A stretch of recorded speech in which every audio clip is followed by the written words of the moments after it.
Bem-vindo à Toledo Med. Aqui, transformamos conteúdos complexos da medicina em aprendizado direto, estratégico e aplicável à prática clínica. Nossos resumos são focados nos temas mais cobrados do Revalida INEP e também do ENAMED, com raciocínio clínico e abordagem baseada nos principais protocolos. Sem enrolação, sem excesso de teoria desnecessária. A proposta é simples: acelerar sua aprovação e fortalecer sua base médica de verdade. Agora, vamos direto ao ponto.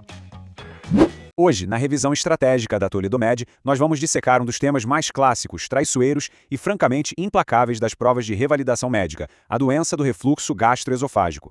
O nosso objetivo aqui não é só ler conceitos de rodapé de livro, tá? A ideia é construir aquele raciocínio clínico de elite. Sabe aquela visão de raio-x que separa quem quase passa de quem realmente garante a aprovação? É isso. Vamos focar exatamente naquilo que as bancas do Revalida INEP e do ENAMED simplesmente amam cobrar: fisiopatologia e a apresentação clínica. Bom, todo diagnóstico impecável começa entendendo exatamente como a doença nasce, certo? Não tem espaço para decoreba vazia quando a gente domina a mecânica da coisa. Olha só, aqui está a pedra fundamental. O mecanismo principal da DRG repito, não é só ter ácido demais no estômago. É uma falha mecânica. É o relaxamento transitório do esfíncter esofagiano inferior. Pensa numa porta que abre do nada, quando não deveria.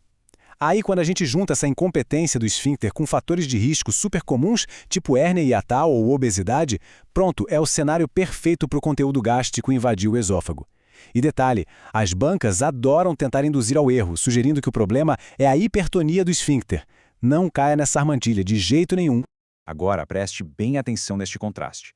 De um lado, os sintomas típicos. Aquela pirose clássica, regurgitação ácida, super fácil, inconfundível.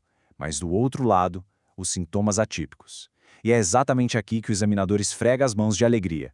Imagina um paciente jovem chegando com tosse crônica, pigarro constante, até broncoespasmo.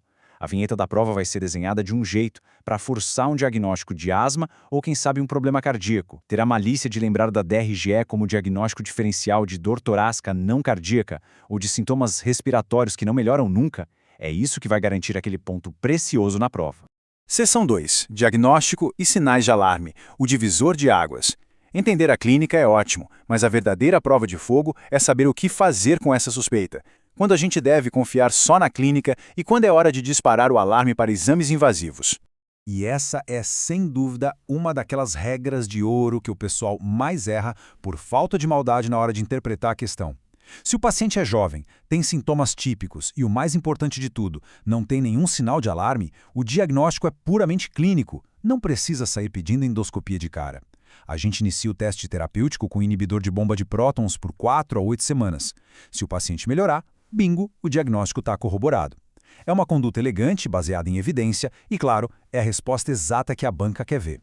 Mas pausa aqui, o cenário muda completamente de figura se aparecer qualquer um desses elementos, os famosos sinais de alarme, idade avançada no início dos sintomas, disfagia, perda de peso que não tem explicação, anemia por deficiência de ferro ou evidência de sangramento. Se tiver um único sinal desses, esquece o teste terapêutico empírico. A conduta vira obrigatoriamente pedir uma endoscopia digestiva alta. Nesse ponto, o nosso objetivo não é mais só ver se tem refluxo. A gente precisa descartar ativamente uma neoplasia.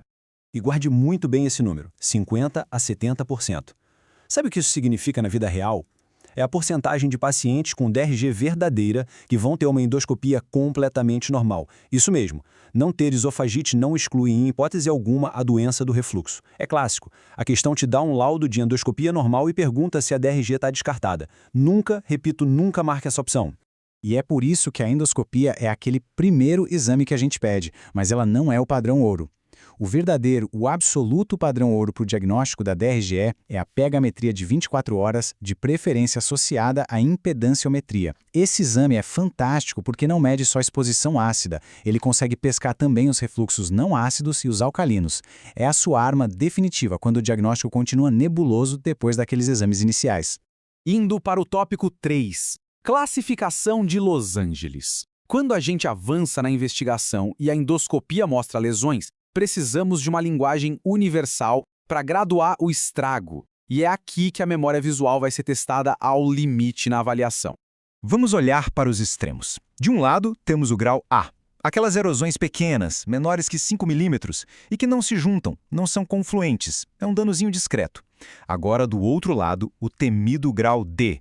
Erosões profundas, graves, totalmente confluentes, que tomam mais de 75% da circunferência do esôfago. Entender essa progressão visual do dano é essencial para você interpretar aquele laudo endoscópico longo no meio de uma questão de múltipla escolha. São um detalhe refinado, daquelas coisas que separam quem sabe muito de quem sabe mais ou menos. Achar uma esofagite grau A isolada não fecha o diagnóstico de DRG por si só. Por que não? Porque essa alteração mínima pode aparecer em até 7,5% de pessoas que são completamente saudáveis. É o que chamamos de um falso positivo clássico. É preciso olhar o contexto clínico inteiro para dar valor a esse achado. 4. A zona de perigo. Esôfago de Barrett. Falando em consequências do refluxo crônico, a gente entra agora na complicação que tira o sono de qualquer médico assistente.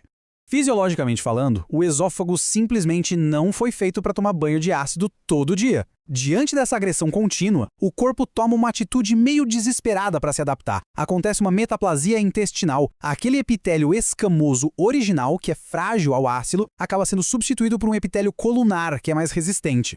O grande problema, essa nova mucosa vem com um risco altíssimo de degenerar para um adenocarcinoma de esôfago distal.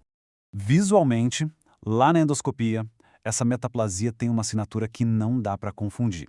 É uma mucosa com essas projeções digitiformes, com uma coloração vermelho-salmão bem característica, subindo a partir da transição esôfago-gástrica. Se o texto da prova descreveu uma lesão cor de salmão, o raciocínio tem que dar um salto imediato. É esôfago de Barrett e risco de malignidade. E o manejo desse Barrett? É totalmente ditado pela presença e pelo grau da displasia lá na biópsia. Se não tiver displasia, a conduta é super conservadora. Endoscopia de controle a cada 3 a 5 anos. Se aparecer displasia de baixo grau, opa, o cerco aperta. Vai exigir terapia endoscópica ou um acompanhamento anual muito rigoroso. Mas, se a biópsia gritar displasia de alto grau, a intervenção tem que ser agressiva. A gente está falando desde terapias endoscópicas de ablação até uma esofagectomia. É a histologia que comanda o bisturi. 5. Estratégia terapêutica. Diagnóstico fechado, complicações mapeadas, agora a gente vai gerenciar o tratamento. E a medicina moderna, com foco em aprovação, cobra de você uma abordagem dupla aqui.